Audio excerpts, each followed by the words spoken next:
Al'ummar garin Tassa da Fagi da kewaye na fama da matsalar karancin ruwa a rijiyoyinsu da gonakinsu sakamakon haƙar yashi da ake yi a yankin nasu. Hakan dai ya haifar da wasu manoma rasa gonakinsu ga wawakekin ramin da ake haƙar yashin a cikinsa. Dangane da wannan batu ne wakiliyarmu ta haɗa mana rahoto na matsalar da wannan al'umma ke fuskanta tare da jin ta bakin waɗanda wannan al'amari ya shafa.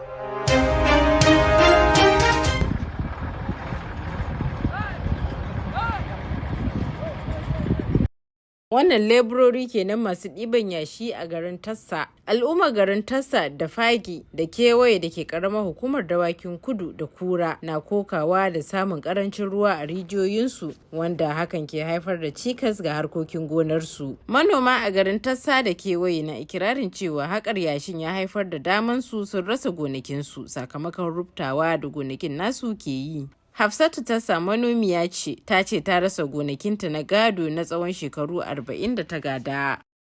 Kala uku da rasa gunnan an rasa shi. Duk sun babbai wa mutane kuɗi amma ni sisi na ce ba zan karɓa ba. Nawa aka baki? Kan gani ni ban karɓa ba fa. Ragowa da irge mana muke shan abinci ya kai zan shatta guda.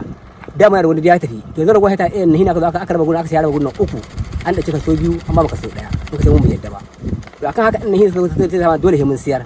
Aka sai gunnan 100 aka yi ba ka sai na 500 da dagacin gun daga mai dagacin gun daga mai gurin sai karɓa na kuɗi 500 suka ba mu 300.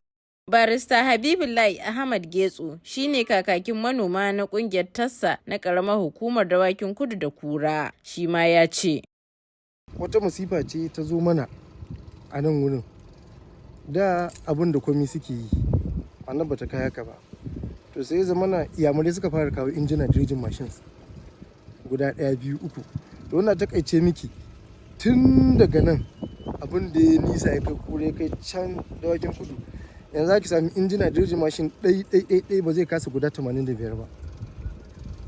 Da mun yi complain a wajen 'yan sanda, DPO kaɗai na iya zuwa ya rufe wurin da DCO, to amma yanzu masifar ta yi muni dalili saboda 'yan siyasa su shigo ciki da jami'an gwamnati su ne masu injinan nan, kuma sun samu ɗaurin gindi ne da mines, federal mines da niwa on daily basis suna issue receipt suna karɓar kuɗi. Mai unguwar Fagi ya ce tun da farko sun fara magana akan illolin aiki yasar yashi sai aka ce aikin na gwamnatin tarayya ne. Mu maka ba da ciko ba akan harkar tun farko, daga baya kuma sai aka zo aka ce aiki ai na gwamnatin tarayya ne, saboda haka da gwamnatin jiha abu ya zama ya fi karfin mu da ya fi karfin mu kin ba da mu jin ke hata kogin nan an taba dauka ba mu kuɗi ma mun watsar ni da ciya ne watsarwa saboda lokacin muna kihin abin mun san barna ne gaba sai aka ce mu ba yadda da wannan ba.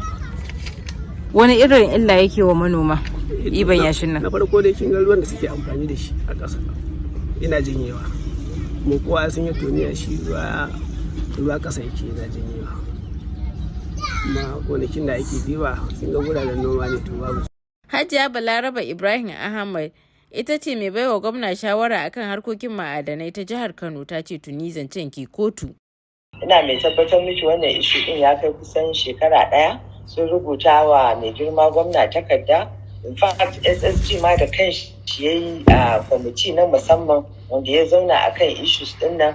An tafi tun lokacin mu yi magaji yana a EFCC nan office na anti-corruption, an je mun zauna da shi. Ishu din shine su wanda suke da korafin suna a fahimta ta kamar suna da wani personal interest ne, if not abin magana tana kotu. Duk abin da aka ce kuma yana kotu ina ganin kamar ya fita daga hannun kowa. Mun ji ta bakin wani masanin muhalli Haruna Manu Isa, wakili a kungiyar Savannah Environmental Initiative, wanda ya ce harkar ɗibar ƙasa na da illa ga muhalli. Da ke ɗiban ƙasa a wuri, tabbas inji sai ya zuwo ruwa. Idan ya zuko ruwa yana affecting underground water, ta fashe da farko kenan. Yana iya ɓata underground water, wanda underground water shine ruwan da ke ƙasa. Wataƙila da shi mutane suke sha, wataƙila da shi suke noma, amma ruwan ƙasa ku sa rai cewa saboda ruwan zai koma kogi ne. Saboda kogin duk abin da za a yi zai cutar da al'umma, ya cutar da muhalli, so gwamnati bai kawo ta kyale shi ba. Ya ce akwai buƙatar gudanar da bincike kafin baiwa masu haƙar ma'adanai damar gudanar da ayyukansu a yankin da akwai jama'a. Baraka Bashir, Gaskiya Plus daga Kano a Najeriya.